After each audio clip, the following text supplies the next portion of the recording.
মই 26 তাৰিখে 26 এপ্ৰিল 2025 চনৰ 26 তাৰিখৰ দিনা এটা ভুল বাক্য ক'লো। তাৰ বাবে ক্ষমা খুজিবৰ কাৰণে মই এই ভিডিঅ'টো বনাইছোঁ।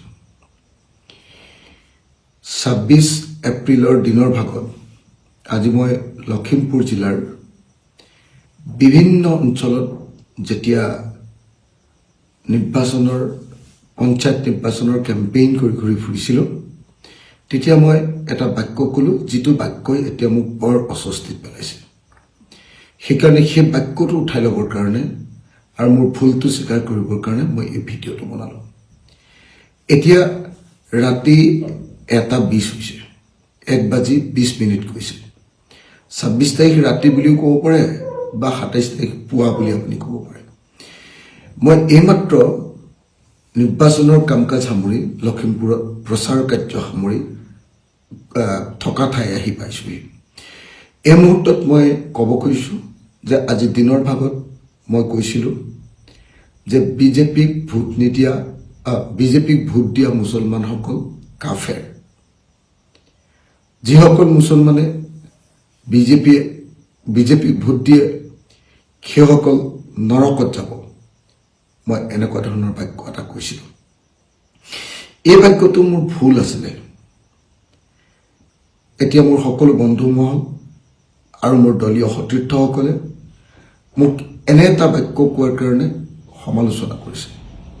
কৈছে যে মোৰ নিচিনা এজন যুক্তিবাদী আৰু প্ৰগতিশীল মানুহে এনেকুৱা এটা তৰল, এনেকুৱা এটা ধৰ্মীয় চেণ্টিমেণ্ট থকা, এনেকুৱা ধৰণৰ বক্তব্য কেতিয়াও প্ৰকাশ কৰা উচিত নাছিল।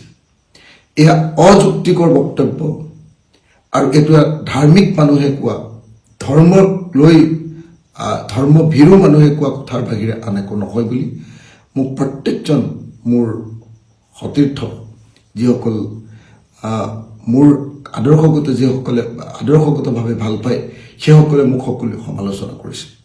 সেইকাৰণে এই মুহূৰ্তত মই সমগ্ৰ অসমবাসী ৰাইজৰ ওচৰত ক্ষমা বিচাৰিছোঁ যে মই এটা ভুল বাক্য কৈছিলোঁ, যিটো ভুল বাক্য মোৰ মুখেদি ওলোৱাটো উচিত নাছিলে।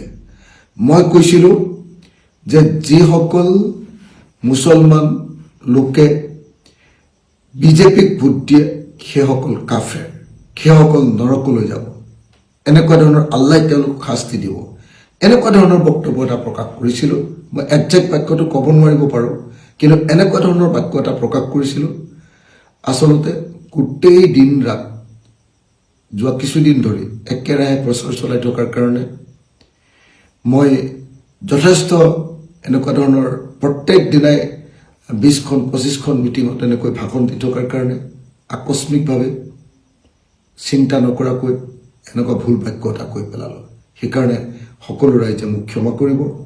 আৰু মোৰ সতীৰ্থ যিসকল বন্ধু, দলৰ যিসকল সতীৰ্থ, যিসকলে এই বাক্যটো কোৱাৰ কাৰণে মোক বেয়া পাইছে, মই অযুক্তিকৰ কথা কৈছোঁ বুলি কৈছে, মই ধৰ্মীয় চিন্তাৰ কথা কৈছোঁ বুলি কৈছে, মই প্ৰগতিশীল চিন্তাৰ পৰা আঁতৰি গৈছোঁ বুলি যিসকলে কৈছে, মই তেখেতসকলৰ ওচৰতো ক'ব খুজিছোঁ যে মই নিস্বাৰ্থভাৱে ক্ষমা প্ৰাৰ্থনা বিচাৰিছোঁ।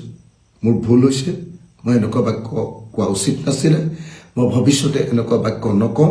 গতিকে সকলো পক্ষকে, সকলো ৰাইজকে মোৰ এনেকুৱা ভুল বাক্যৰ কাৰণে ক্ষমা বিচাৰিছোঁ আৰু মোক ক্ষমা কৰি দিবৰ কাৰণে আপোনালোকক আহ্বান জনাইছোঁ। ধন্যবাদ। জয় অসম।